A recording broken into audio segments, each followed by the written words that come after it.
Hello, everybody. Hi. Welcome, welcome, welcome.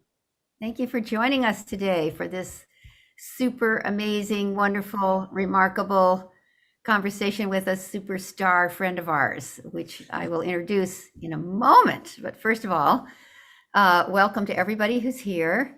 Thank you for joining us. Those of you who are guests, thank you for joining us. Those of you who are members of the Remarkable Sisterhood, thank you for being with us as always. And we are excited about this next opportunity to be with one of our great friends and one of the great leaders of our world, William Ury. And the purpose of our gathering today is to create a space for the Remarkables to deepen their relationship or your relationship with one another and to be engaged in conversation with one of the most remarkable voices of our time, William Ury.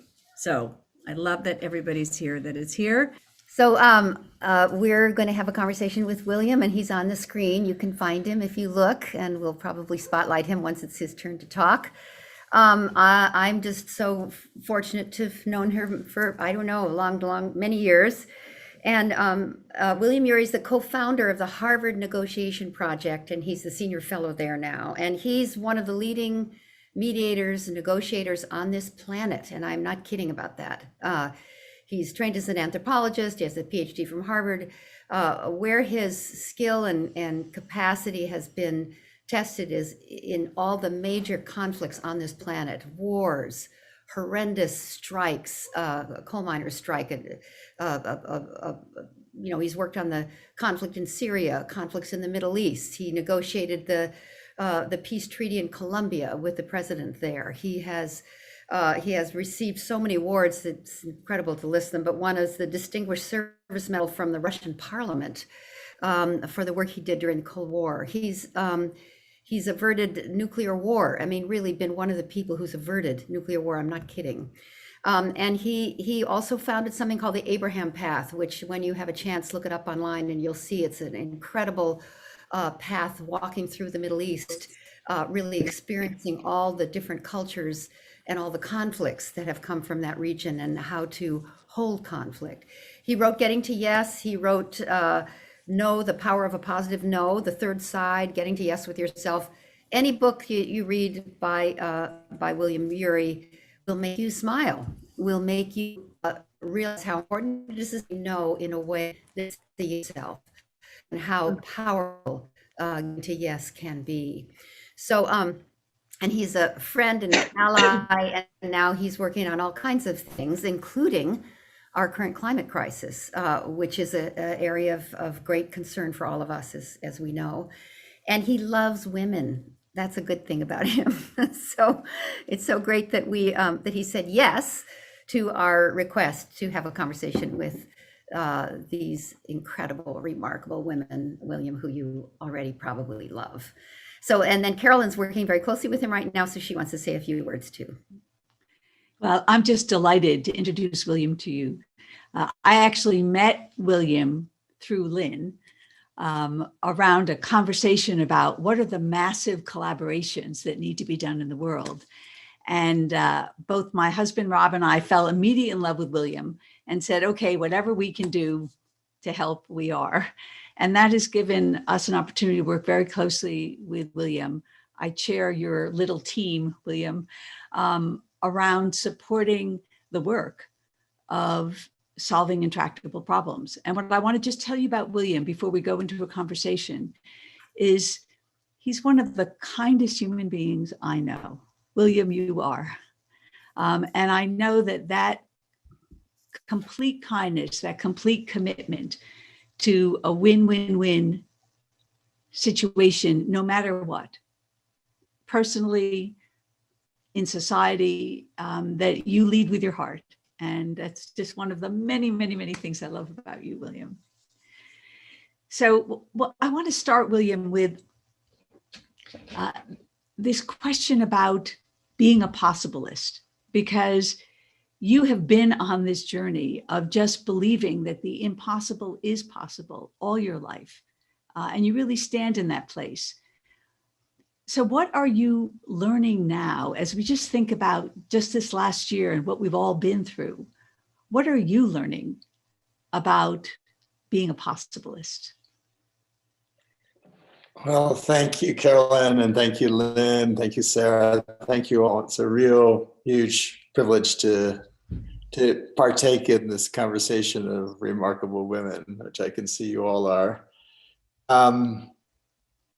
Yeah, when people always ask me, because I work on some of the world's hardest issues like Middle East, North Korea, climate, they say, "Oh, are you an optimist or a pessimist?" And I would always usually say, "I'm an optimist, and I am an optimist." But I think more than that, I'm a possibilist. I really believe in our human potential, individually and collectively, to address these critical issues, whether they're in our personal lives or in our work lives, or whether they're global in nature. And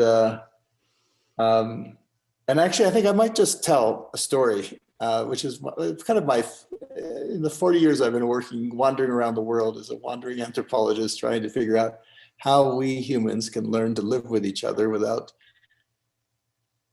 bringing destruction to ourselves and our children and our grandchildren and our planet, without, where our very survival as a species, and not just our species, but all living species, really is at stake here.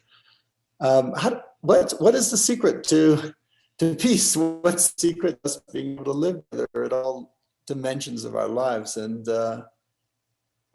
I'd say one of my very favorite stories, perhaps my very favorite story, to illustrate that, is a story you may have heard before, but I'm just going to tell it again very quickly. But it's a story it's an old story from the Middle East, and it's about a man who dies there in the Middle East, and he leaves to his 3 sons 17 camels. To the first son, he leaves half the camels. He's the oldest son. And the middle son, he leaves a third of the camels. And to the youngest son, he leaves a ninth of the camels. Well, the 3 sons fall into a negotiation, and 17 doesn't divide by 2, and it doesn't divide by 3, and it doesn't divide by 9. And so they get into a quarrel. They're about to fight with each other physically, as men sometimes do. And in desperation, they consult a wise woman, a remarkable woman. And she thinks about their problem for a long time. And finally, she comes back and says, "Well, I don't know if I can help you, but if you want, I have a camel. You can have my camel." So the 3 sons say, "Okay." And then they have 18 camels.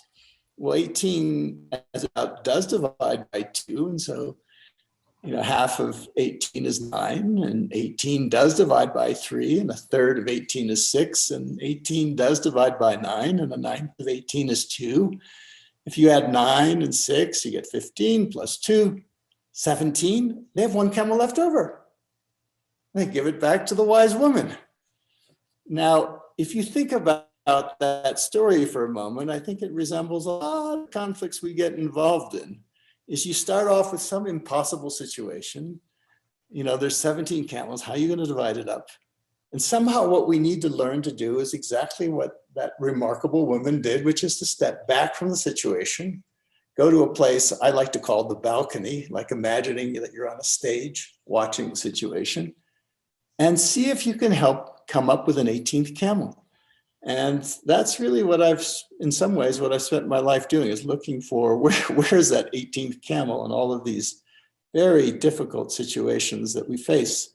And I think the key, again, the key to possibility, Carolyn, is there are kind of 3 elements of that story, if you think about it. One is the ability to go to the balcony, which is the ability that a lot of you in your yeses were spotlighting. It's, when we get into conflict situations, we get reactive.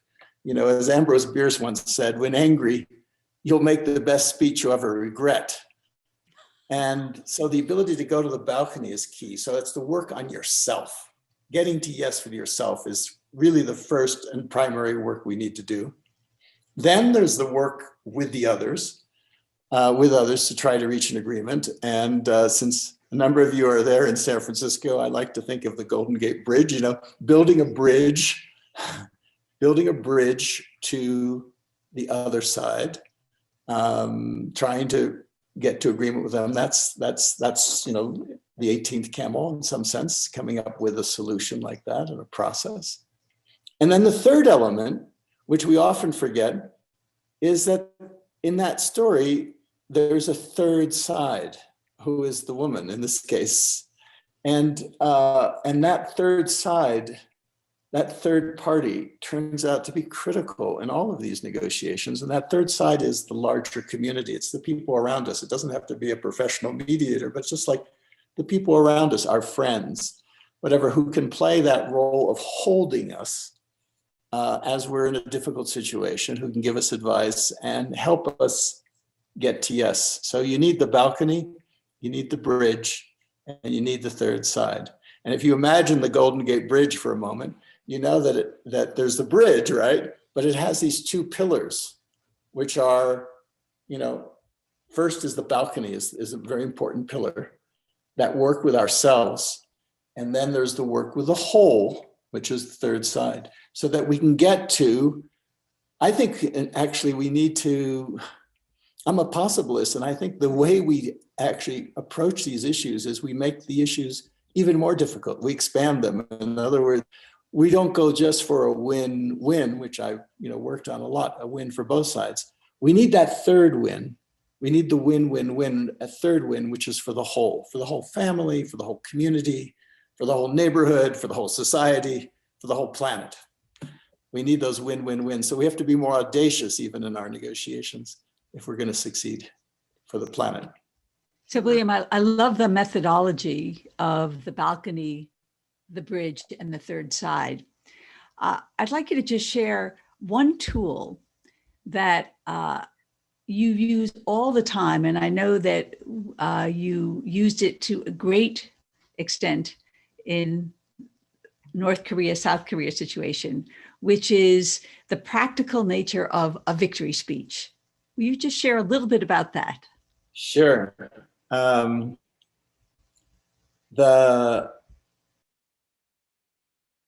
like, like in all these difficult situations that we face, it's like climbing a mountain. It's like climbing Mount Tam or whatever is there.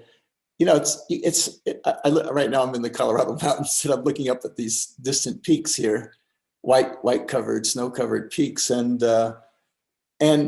it's hard to imagine climbing a whole mountain, but I find it a lot easier if you already imagine yourself at the top of the peak. You already imagine yourself there.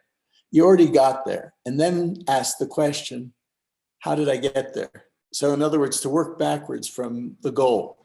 And so the victory speech really represents a way to do that, which is to start by imagining and writing out in a difficult situation. Like, for example, take Sarah and she wants date number 3, right?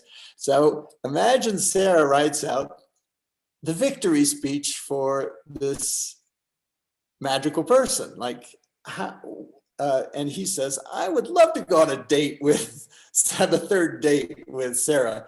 And just imagine writing what it would do for him. It would make me feel good. It would open up new possibilities, whatever it is, but just write the victory speech of the person on the other side.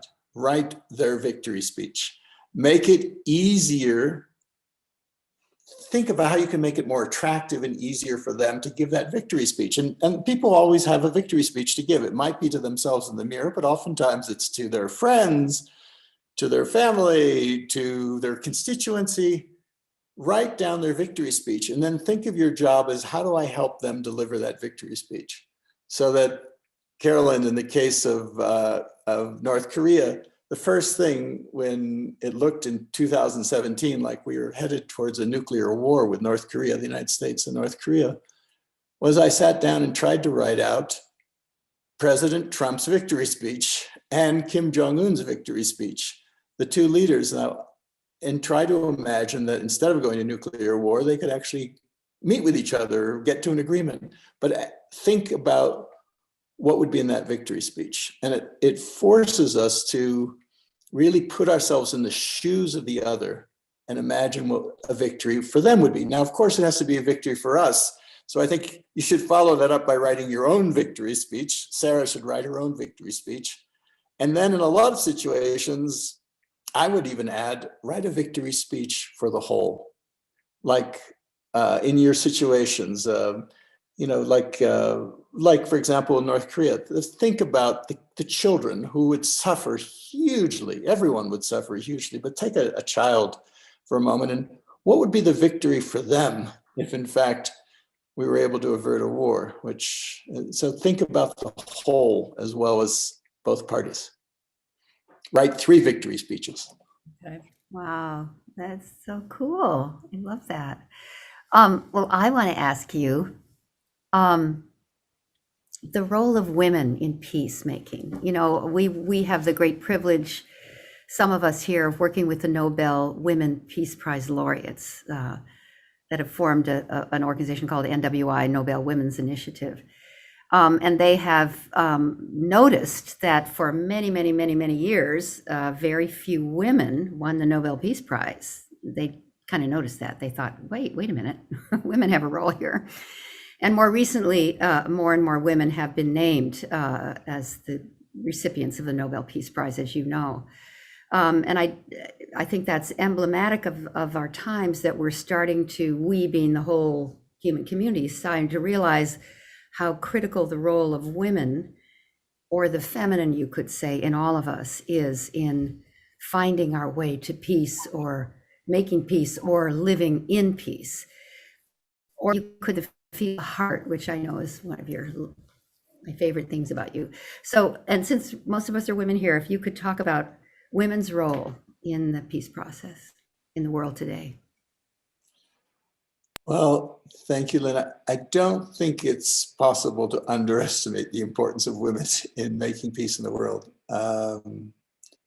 As peacemakers, as mediators, as I kind of reflect back on different situations I've been involved in, women have often an unsung but hugely important role in peacemaking, and I wouldn't be surprised that if the Nobel Peace Prizes are increasingly given almost not perhaps exclusively, but close to it, to women, because I think that's what's deserved. But I'll just give you one example. I worked for, as Carolyn mentioned, I worked for 7 years on helping President Santos of Colombia try to think about how do you engage his adversaries, which were this guerrilla movement called the FARC.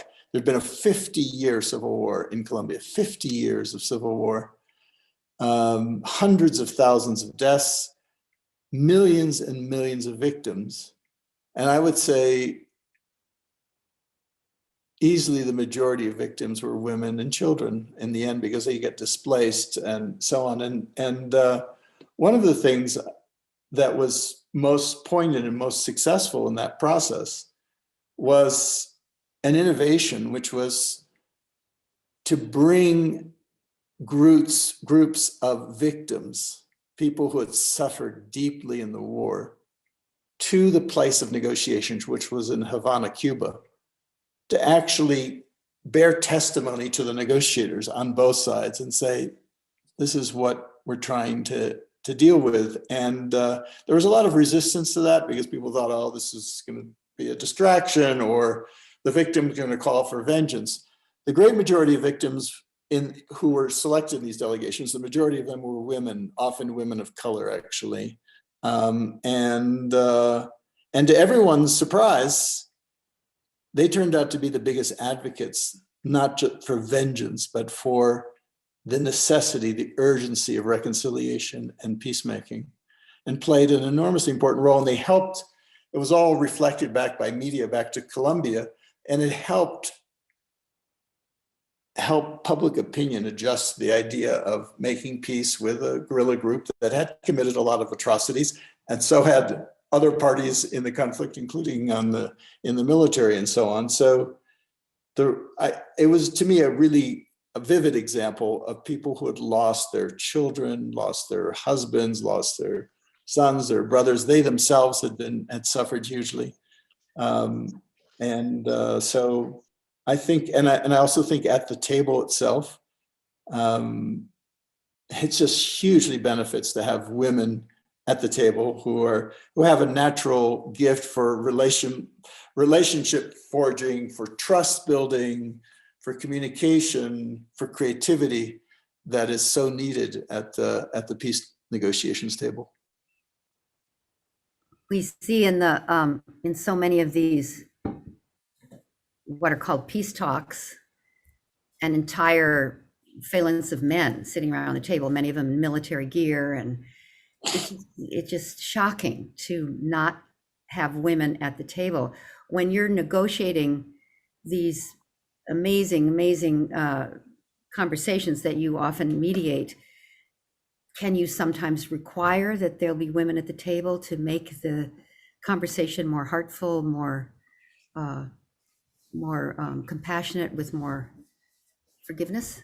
It's beginning to happen slowly, too slowly, but it's beginning to happen. I'll give you one example. I'm involved right now in probably the biggest, most terrible conflict going on the face of the planet, which is in Afghanistan, where the fate of that society hangs in the balance, where the Taliban are at the doors of the cities, and there are tens of millions of women and girls who have benefited from the last 20 years of having girls' schools and more equal rights for women. And so it's really heartrending just to imagine what's happening as the US plans to withdraw its last troops. And there's a real question of whether the society will collapse, basically. And there's already terrible bloodshed, but even more terrible bloodshed. And the women and girls will be the principal victims of this shift. So, and Afghanistan is an old traditional patriarchal culture, but the President Ghani, the current president of Afghanistan, whom I have the privilege to advise and talk to regularly, he's made it a priority to appoint. I think it's a point. I mean, the women on his delegation, there are lots of women on his delegation, and to make that a actual priority. On the Taliban side, there isn't a single woman right now, but it's shifting, and just the fact that this is the latest kind of peace negotiation that a leader like that would think it's really important to have the full participation, equal participation of women in a delicate negotiation that affects their fate, after all. William, Oh, go ahead. Just let me ask you one more question. In the world today, this is one more women's question. Sorry, Carolyn. In places where women are suppressed and have very little rights, it seems like there's way more violence. And where women have voice and rights and opportunities to participate, there's less violence. And that's a big, giant generalization, but is that accurate? I think that's, there's probably research on this, but certainly in my experience across a wide range of situations, that's absolutely true. There's no question about it, actually, that it's never that violence is never done by women, but the great majority of violent acts in these wars and conflicts are done by men, usually young men between the ages of 15 and 25, directed by older men. And when there, I'd be very confident that there's a high correlation between violence towards women and violence generally in the society. Yeah. William, I'm thinking about how important the voice of women are, and I just remember when we had a week of you hosting an off-the-grid conversation with Palestinians, Israelis, Egyptians, and really from very different camps. And it what really broke through was the few women in the room. We wrote the victory speeches for the mothers. I remember that. And that just opened up the heart of the men in a way that it just hadn't. So I really experienced that in that moment. That's so true. That's so true, Carolyn. And I would just say, even just generally, I mean, the process of mediation, of peacemaking, is a profoundly feminine process. Just think of it, going back to what you were saying, Lynne, about it's like, it's a process of receiving, of listening, of building trust, of building relation. It's relational, and it's the very process itself is a profoundly feminine process. And to your point, Carolyn, I remember that moment, and what it brought into the room was the heart, right? Because oftentimes you have the head working away, trying to, usually butting heads, but sometimes trying to use intelligence. But what's missing is emotional intelligence. What's missing is the intelligence of the heart. And it's not exclusively the domain of women, but women are a lot better in my experience at bringing that into the room, and particularly mothers. If I think, just take another example. I worked many years ago a little bit in the conflict in Northern Ireland between the Catholics and the Protestants. And it was interesting to me that at first, the two sides would not talk with each other. Anyone who talked with the other was considered to be a traitor. And the people who broke the ice, when people who talked to each other were being killed, were mothers of victims of the violence. And when the mother spoke up on both sides, Catholic mothers and Protestant mothers together, and they did receive a Nobel Prize, incidentally, a Nobel Peace Prize, that was one thing that no one could look a mother who had lost her son and say, no, you don't have the right to talk to the other side. And once the mothers did, that opened up permission for those more spiritually oriented, for Catholic priests and Protestant ministers. Again, remembering that we're all children of the same God, to come together. And then that opened the door in turn for business people who were saying, look, this is lose, lose, lose. We need to reconstruct the society and give employment to people. And the last to enter the door were the politicians. It started with the women who went to the people of faith, leaders of faith, who went to the business community, and finally the politicians had the courage to do it. But there was a chain of permission where the first acts of courage were taken by women. So, William, here's another, what I'll call feminine energy. And I want to ask a personal question for you. If I'm talking about the feminine energy of hope. You have borne witness to the most intractable problems with the huge collateral damage. And I experience you as a beacon of hope. What gives you hope? What do you call on? What do you feel that allows you to walk into the darkness knowing that there is light? It's a good question, Carolyn. I asked myself that question too. And I'll just answer in the moment, maybe, but it's beauty. It's the beauty. Right now I'm looking at the beauty of nature, but it's just beauty, but it could be the beauty of a person's heart. It's there's something, it's an odd thing. It's like, well, but the beauty somehow brings a feeling of awe. And awe somehow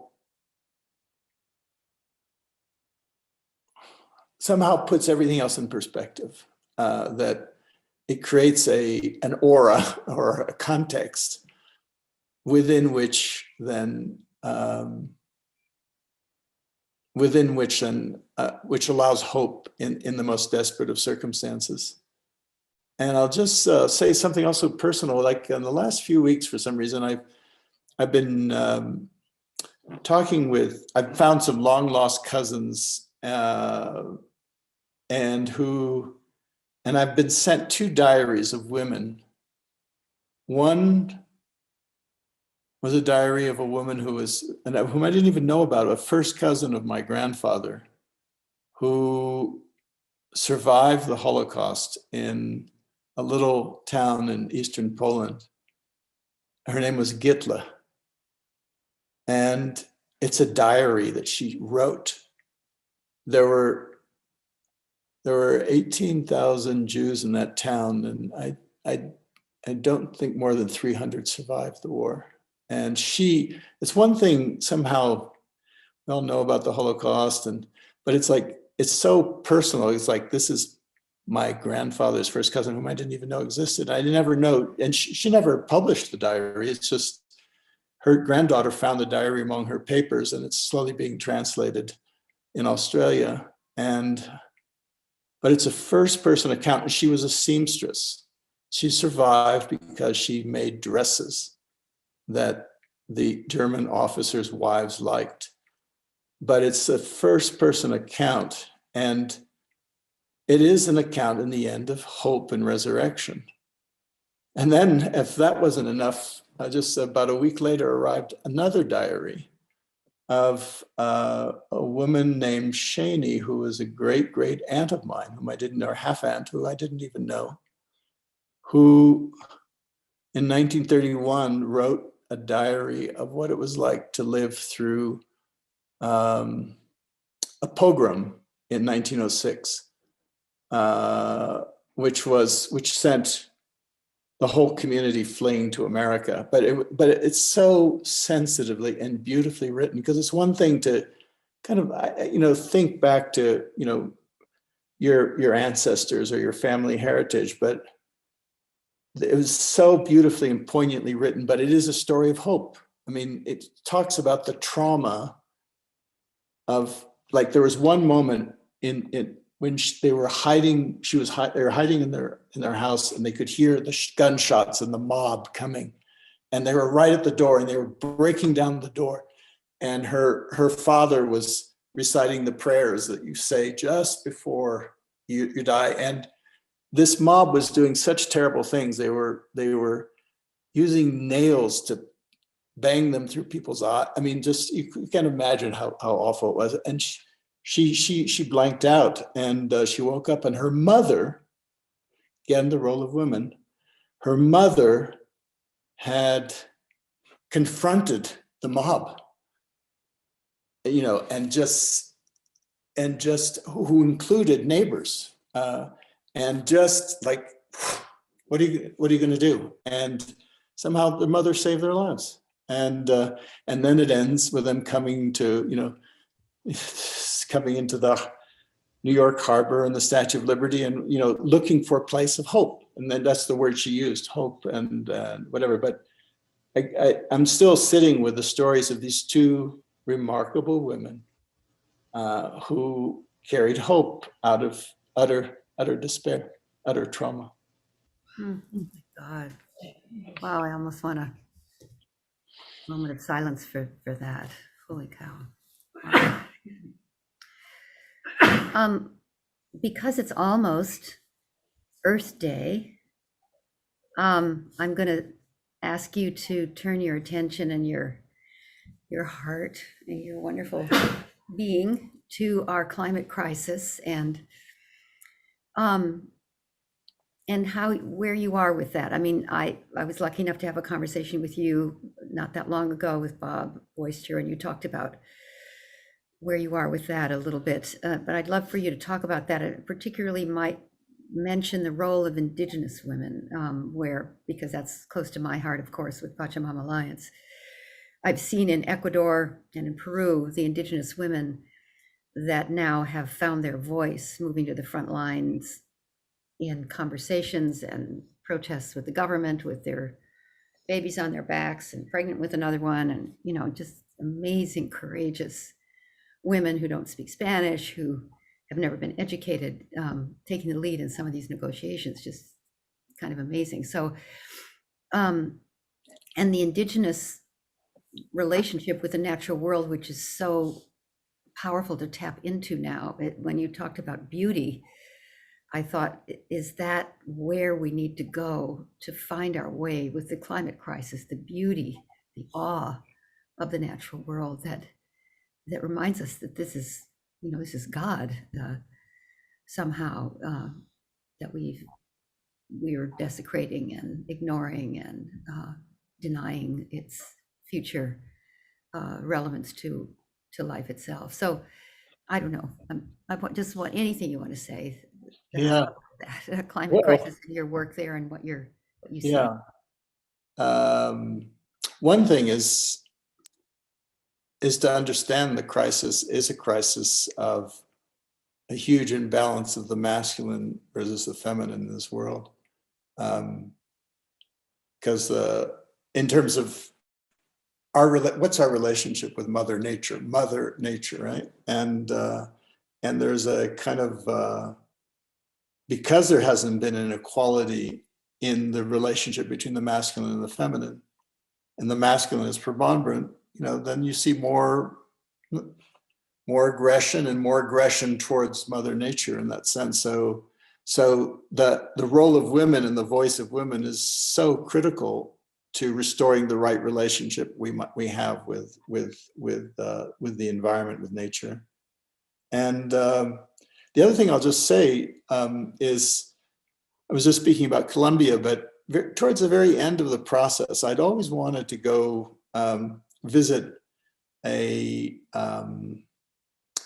tribe of people who had sort of survived the Spanish conquest and really kept their traditions intact in Colombia, who were named the Kogi, and the president encouraged me, and anyway, so I went and spent a couple days with them, the men and women of the Kogi, and there are about 20,000 of them, so it's not some small group. It's 20,000 of them, and they live on the tropical coast. But their ecology is all the way from the tropical zone all the way up, because there's a mountain that goes all the way up to the snow peaks. So they have all the world's ecological zones in their territory, and I was so just struck by these people. And it was, I mean, I'll also tell you, I mean, it was interesting when I asked the president if he had a message for them. He had a message for these people. He said, "Yes, tell them that I'm following their instructions."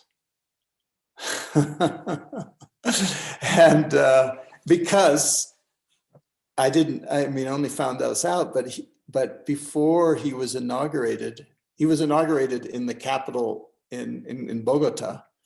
But the morning before he was inaugurated, he actually flew to visit the Kogi and receive their blessing for peace, because they were like very focused on the peace of Colombia. And because the war, for the one thing, had affected them greatly, the guerrillas coming in, the troops and whatever. So for them, it was very, very present. But the one thing about the Kogi that really struck me is they have an understanding of ecology that is so deep. They do something that may seem to us somewhat strange, but they take every baby who's born, male and female, and they listen to see if that baby has a particular intuitive ability. And those that do, the mothers of those babies bring them up in the dark, believe it or not, for 10 years in a cave, only coming out at night under the moon, in order to train the ability of these boys and girls to turn their attention inwards and listen to Pachamama, because they see their role as rebalancing the energies that have gotten out of whack. The energies, the masculine versus the feminine. So their mission is to rebalance those energies, and they also have an amazing sense of ecology. They noticed climate change long before scientists did, because they pay attention to what happens in the waters and the rivers, all the way from the tropical seas up to the snows. And they noticed that something was off long before. Anyway, I was so impressed by how much we have to learn from Indigenous peoples and elders, women and men, in how do we properly create the right relationship with nature. Yeah, wow. Well, we could continue all of these different themes, but what we're going to do now is open it up for our wonderful Remarkables to have a conversation with you as well, and either share their experience of hearing you, or have questions, or ask you to talk about what they care about. And so I'm going to invite everybody to, you can either use the little hand thing. I didn't think about this until now. And we'll, or wave at me, and we will call on you, and you can just respond to William, or to ask a question.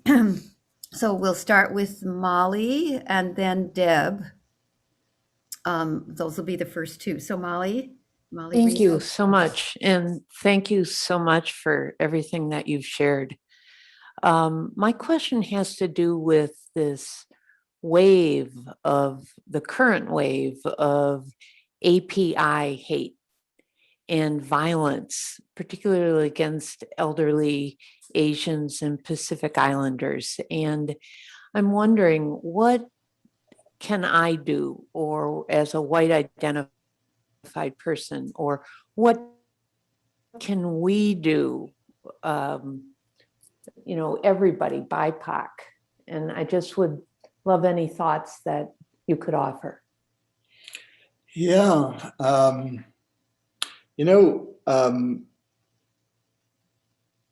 One of the things that struck me, going back to learning from Indigenous peoples, when I was working in South Africa in the late 80s on the question of apartheid and how to bring an end to that evil, really, and negotiate, I took off a few weeks, like three or 4 weeks, to spend, because I was always interested in a group that we popularly know as the Bushmen, the San people, who lived traditionally as hunters and gatherers up in Botswana and Namibia.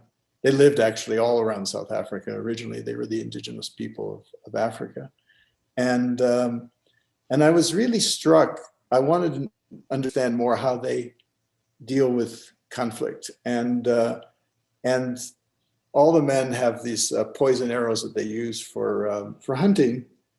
And so and the poison arrows are fatal to human beings. So if someone there's a conflict between, like, say, two men, for example, there's a conflict. What happens is someone goes and takes the poison arrows and hides them out in the desert. And then the whole community gathers around the campfire, the women, the men, the children, as well as the parties to the conflict. And they talk it out. And they may go on for days. And at night, they do a kind of trance dancing to try to call in messages from the spirits, from the gods. And but the thing that struck me is they see conflict or any altercation as not between those two parties, but as the communities. It's the community's responsibility to step in. And so going back to your question around, that's what I call the third side. We always see conflict as two-sided, but there's always the third side, which is the circle around the situation, to me, the key to dealing with, the terrible acts of violence against Asian Pacific Islanders in our country, Americans, or non-Americans for that matter, but is for the community to mobilize and say, this is utterly unacceptable. I mean, one of the things that really struck me about, there was an incident, I guess in New York, a beating of someone, and the security guards apparently just were watching. I mean, it's unfathomable. So it's the transformation of us from bystanders into interveners, into that is not acceptable. And when we take that responsibility for the safety of the vulnerable among us, when the community does that, then the community is really strong. When it organizes together, or just people step in. I remember one other story. Also in New York, from years and years ago, I met a man who was an elderly artist. His name was Herman Engel, I think, and he told me the story of how in Manhattan one day he was crossing with his elderly wife across the crosswalk, and this car just nearly hit them and slammed on the brakes at the last moment. And so he, in kind of anger, pounded his fist down on the car's hood, and then out got the driver, who was a young African-American man, and Herman was white, and the neighbors from both sides came, and it looked like it might turn into, and he said, "What'd you do to my car?" And, you slammed your fist. So it looked like it might turn violent. And it even had a kind of a racial tinge to it, of kind of like in the community. And then Herman noticed there was an elderly African-American Black man who just came a little bit closer to the situation. And all he did was he moved his hand like this. That was all he did. Moved his hand like that. And the young driver got into his car and drove away. That's the third side. That's the intervention of the third side of and that's what needs to happen if we're going to protect anyone in the society, and particularly the ones who are most vulnerable, particularly the ones who are from minority communities. Thank you. Thank Deb. you. Deb. Elena. Yes, hi, thank you. And thank you for sharing. This has been tremendous, really. So I wanted to just share an experience from a few weeks ago and get your kind of reaction, take, and how you might think about it. So I was having a conversation with a woman that I've been a bit of a mentor to, but she's in a very sizable role at a university, COO of a university. She was going in to have a salary conversation, really asking for more money, and just wanted my advice. And, in essence, to cut to the chase, basically what I said is, you're going to have to set this up so that he, the president, feels like he won. And she immediately had this visceral reaction of, God, I don't want to do that. Why can't I just say what it is that I want? And I said, because it's not going to work, because he's going to have a need to feel like he won, even though you don't need to feel that way. And then when I stepped back from the conversation after we got off the phone, I sort of reflected and I said, wow, what did I just say to her? And then as I think about you talking about the role of men and women in these negotiations and in this peacemaking, I wonder how much of it from a male standpoint is the need to win at all costs versus women who have the need to get it done, want to feel like it's accomplished, but not necessarily the need to win, which is a little different. So I'd just love to get your take on that. Sure. Well, I think unfortunately, there's some truth in that. Men, one of the, I remember I have a close colleague who, Carolyn and Lynne both know Liza, and once we were flying back, I don't know, we were in Korea or somewhere, and I was reflecting that a lot of the problem, was a lot of problem of the world was what I called the me syndrome, which stands for male ego. In these conflicts, it was Trump and Kim, and talk about male egos, So So there's no question they that in those cases they both needed to win. And um, and women generally, at least in my experience, again, they don't have such a need to win. It's not like a fight where it's like a win-lose fight. They basically would like a solution in which everyone feels okay. And so I think that's true, which is why we need more women in the room, because we need more of that element, for sure, in these negotiations. And the one thing I would say to you in coaching your friend is that, as we talked about before, that she write both victory speeches in terms of, because sometimes you might be sending a message, and maybe that's what you were asking yourself afterwards, of like, you have to kind of placate the man, that's the woman's job. It's not the woman's job, really. She has to really think through, for her, what does she really want? What does she really want? You could call it a victory, but it's like, what does she really want? What does she most want?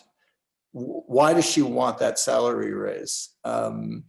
It's partly, just really go deep. And is it to feel valued? Is it to have the money for a particular need, to take care of an elderly relative? Or is it to feel a sense of equity and really understand start from there?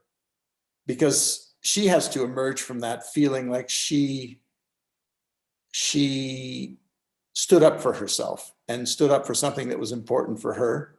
And then in that context, instrumentally, she wants to influence him. She wants to change his mind. Yes, in that context, it would be good for her to write his victory speech so that he can feel good about it. But it should start from her and what she needs and what she feels she needs. And then in that context, move the focus to him. I told her to start very high, and she ended up higher than the number she really wanted. So it was a win for everybody. That's it, because there is some research on this that women don't do as well in salary negotiations, precisely because they don't have the advantage of having a coach like you. Great. Katie Roberts is next. Katie, go ahead. Helps if I take myself off mute.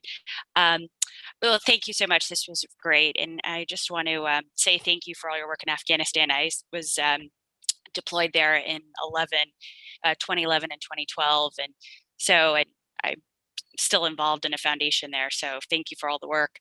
And actually, it's Deb, I loved your question, because I'm going to ask it in a little bit of I'll pull the thread from your question. Taking like my experience in Afghanistan, as a woman, I was the only civilian woman on my boss's team, right? And this was at the time where the female engagement teams were just instrumental, right? They were instrumental in getting intel. And as we were kind of moving to more of a counterinsurgency, et cetera. And it was really kind of interesting in that sometimes the best way to help, right, and get to the victory speech was where we didn't necessarily sit at the main table, or we didn't necessarily partake in the specific action, but we went around, right? Like we were in the circle, right? Like we helped the circle. Like, for example, something I did, my question is basically, I haven't been able to figure out how that experience in working within the military, within the private sector. Like I now have, Deb, I used to work at GE, so love GE. And, I haven't figured out the translation, because like in working in the military, perfect example, caveats, as you know, was a big challenge, right? The Turks wouldn't do this, wouldn't do that, wouldn't this. So I worked at IJC for the 3-star commander. And so what I would sometimes do is just go have tea with the general officer who was in charge of whatever, and we'd have a situation and, well, can't you let us, can't we get 20 more guards to move over here? And my boss would say, go have tea with the general, right? And we were just having a conversation. It wasn't an ask, it wasn't formal, but then it could come back around into the military circle, right? So here's just the civilian that they didn't even really understand, right? So I haven't figured out that translation to the private sector. So I don't know if you have any words of wisdom. Well, that's really very interesting, Katie. I mean, for one thing, what your story highlights for me is just, again, it goes back to the importance of women in these contexts. For one, I mean, just in terms of intelligence, you can talk to the women as well as the men. The men couldn't talk to the women. So you're seeing the whole society, right? Where your male counterparts were not able to have access to that, and which I found, I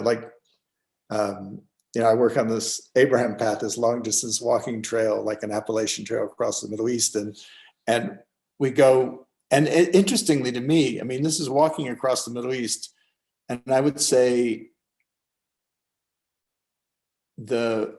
it's really a women's path, because the women in the homes, because we stay in homes, they're the ones who provide hospitality. The women travelers, who tend to be the majority of the travelers, believe it or not, they have access both to the women's side of the home and the men's side of the home. So they have a much more complete picture. And that's what you had there. It sounds like what you had there in Afghanistan. And then the question and then the way you had tea with the commanding officer. So you were using it wasn't about making a request, which like puts him on the spot and he's got to say, yeah, and then it gets into that whole male ego thing. You're just coming and having tea, and also being a woman, probably a little less threatening to him than a man, and or to his ego in that sense. And so my guess is there's a way in which, and I've noticed this in the private sector, coming back to that oftentimes women don't get acknowledged for the role that they play in the private sector or in the nonprofit sector, in organizations of just being kind of almost like, I would say, internal mediators of like listening for where, relationships are not good, having tea or talking with people or listening to people, listening to what's going on. And that's a vital role in making any enterprise successful, whether it's GE or another, is all the background internal conflict resolution that goes on inside the organization. Because one thing I've found almost universally true, I mean, let me just ask the group here for a moment. Think about the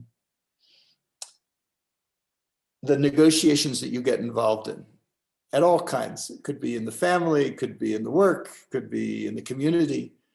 If there are two types of negotiations, the external negotiations with people outside, like if you're working, with a client or with a supplier or whatever, the ones that are outside the organization, and the negotiations within the organization with your colleagues, with your boss, with your employees and all that.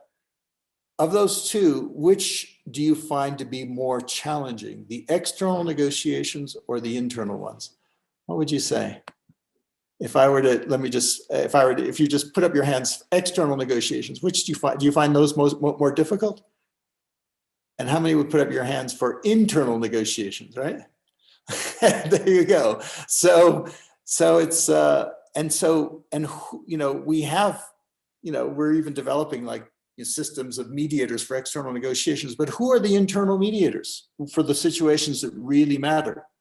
I think if you look at organizations, it's going to be women more than men, and they're not recognized for it, and they need to be recognized for it because it's vital work to the success of any organization. Okay, thank you. William, we are all coming to the end, but we have one more hand up. So Lynne, your turn. Lynne Kwa. Hi, mine will be really quick. I actually have spent a good part of my life helping companies really take care of their stakeholders. building negotiation tools around that, and how do you take care of everyone in your ecosystem, your company ecosystem, so internal, external. I'm actually, during the pandemic, I thought about really what I want to do is teach those skills to children so they get a heads up early on. So you're not trying to redo it when they're an adult, but actually having those tools as a child, and as you grow into your life, doing the right thing and making sure you're taking care of others. So if you were to kind of take the principles you're teaching about negotiations and the principles that you use in these big adult negotiations, what would be like the top 3 things you would say to a child? And saying, if you're teaching a negotiation or you're teaching how do you take care of others and doing the right thing, what would that sound like? That's a great question. I often think of myself in teaching adults that I'm engaged in remedial education. and that these are things that we all ought to be learning much earlier on. Well, the first one is that we're given one mouth and 2 ears for a reason, which is to listen twice as much as we talk. That listening actually, I still can't fathom why we teach, the ABCs and whatever. We don't teach listening and true listening, because listening where you put yourself in the other person's shoes. Because we listen, we're trained in school to listen, to repeat back to the teacher what they just said, but not to put ourselves in the frame of reference of the other. So I would say listening is like, just, that's kind of like, it will probably be the biggest contribution to the success of that child if they're able to learn to listen. It's a lifelong practice. It's not something you just learn and you just check the box. I'm still practicing trying to listen better. Here I am. And let's see, a second thing would be, actually even before listening, would be learn to pause. Learn to, what I call, go to the balcony, which is just, you don't have to respond right away, because you'll have a feeling. Like, for example, another child will say something that makes you angry or fearful or whatever it is. And maybe this first one is really listen to yourself. Really train them to learn to listen to their own feelings. So you notice, oh, I'm feeling angry right now, or I'm feeling sad, or I'm feeling whatever. And pause for a moment, because if you just wait probably like a minute or 2 minutes, then think about, what do you want? What do you want? What do you want? How do you want this relationship to go? How do you want this thing? And if just learning to pause, go to the balcony, then you can choose. You have the power to choose how you're going to react skillfully to that thing. And then the second thing would be listening to yourself, listening to the other, and then, I'm just riffing right now, but is listen to the whole. In other words, learn to listen for what's the benefit of everyone in the situation, or the whole might be nature. So it's 3 kinds of listening: listening to self, listening to other, and listening to the whole. Beautiful. Thank you. Thank you so much. So we're going to begin to close this conversation, which we would love to have go for weeks, with a gratitude to you, William, and Sarah's going to start. Well, I'm grateful for the victory speech that I will be writing about my date as soon as this call ends, and so many amazing things that you said. Oh my gosh, I can't wait to dive into and re-listen to this recording. You're amazing. You have such a welcoming smile. Your smile is like, I want to dive into the computer. So I'm just so grateful to know you and to have had this time with you. Yeah, really, really powerful, beautiful. Thank you. And I'll say a few things, but while I do, I'd also like everyone to just put into chat your own gratitude and appreciation for William. And William, I just want to say what a gift you are. You are always a yes. And you are a yes in the most beautiful way. I know when you walk into a room, you invite and give permission for people to be a yes. And you honor them so much. And so I love you to pieces. Thank you. And I'll just follow on and say, what a super cool being you are. And one of the things I love most about you is that you meditate and meditate and meditate and meditate and meditate. And I was thinking now, you're talking to the president of Afghanistan once a week, you're negotiating the climate crisis, you're in the mountains meditating. And you never seem to be rushed. You never seem to be in some sort of emergency, yet you're working on the most challenging crises in the world. And I want that. So I know there's something in your heart and a discipline and a practice that that we can all learn from. And just deeply grateful for this conversation, for our partnership with you, and for the work you've done in the world. Thank God for you, William Ury. Thank God for you. So again, William, thank you. And these conversations, to have all of you, remarkable women and remarkable friends, to be engaged with other remarkable voices, so that we can each be informed in our own leadership, in our own being, in our own doing, and to be inspired to continue to do our work in the world. That's really the purpose here.